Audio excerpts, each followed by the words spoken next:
Waktu dan tempat berdirinya Muhammadiyah. Muhammadiyah adalah salah satu organisasi Islam terbesar di Indonesia. Nama organisasi ini diambil dari Nabi Muhammad SAW, sehingga Muhammadiyah juga dapat dikenal sebagai orang-orang yang menjadi pengikut Nabi Muhammad SAW. Muhammadiyah didirikan di Kampung Kauman, Yogyakarta pada tanggal 8 Zulhijjah 1330 Hijriah atau 18 November 1912 oleh seorang yang bernama Muhammad Darwis. Kemudian dikenal dengan Kiai Haji Ahmad Dahlan. Beliau adalah pegawai Kesultanan Keraton Yogyakarta sebagai seorang khatib dan sebagai pedagang.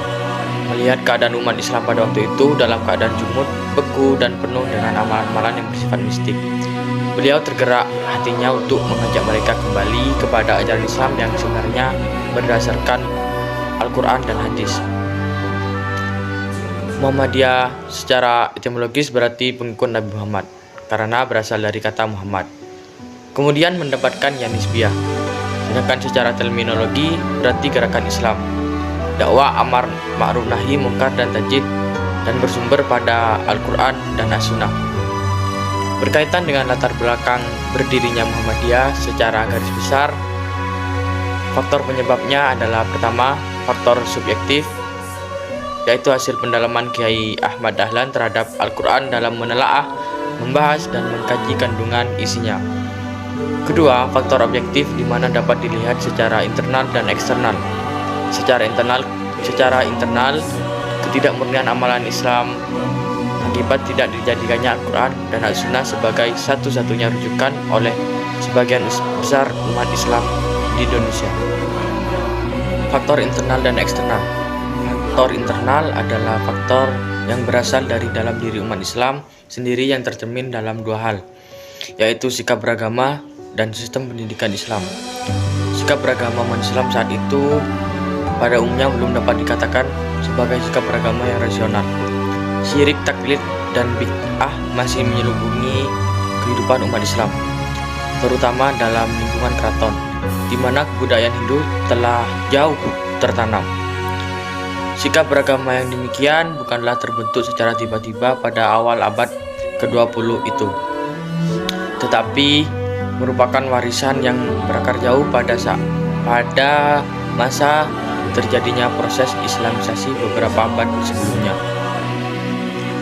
Faktor lain yang melatar belakangi lahirnya pemikiran Muhammadiyah adalah faktor yang bersifat eksternal yang disebabkan oleh politik penjajahan kolonial Belanda. Faktor tersebut antara lain tampak dalam sistem pendidikan kolonial. Pendidikan kolonial melarang masuknya pelajaran agama dalam sekolah-sekolah kolonial. Dan dalam artian ini, orang menilai pendidikan kolonial sebagai pendidikan yang bersifat sekuler dan juga sebagai penyebar kebudayaan barat.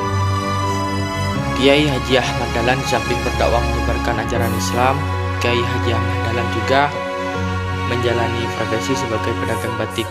Ia juga aktif di berbagai organisasi. Sifatnya yang super toleran dan luas pandangan membuatnya mudah diterima oleh di berbagai pihak. Perjuangan yang dilakukan Kiai Haji Ahmad Dahlan tergolong tidak mudah. Ia mendapat tantangan tidak hanya dari pemerintah Belanda, akan tetapi juga dari penduduk Bumi Putra, bahkan dari kalangan umat Islam sendiri. Ide-ide pembaharuan Kiai Haji Ahmad Dahlan dianggap aneh dan menyeleweng dari ajaran Islam, sehingga membuatnya dituduh sebagai kiai kafir.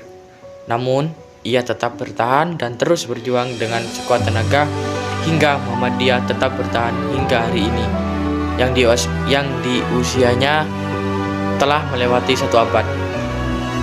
Ini semua menunjukkan bukan hanya kekuatan ideologi dan spirit yang dibangun Kiai Haji Ahmad Dahlan, tetapi juga menunjukkan kekuatan sistem organisasi yang ia dirikan.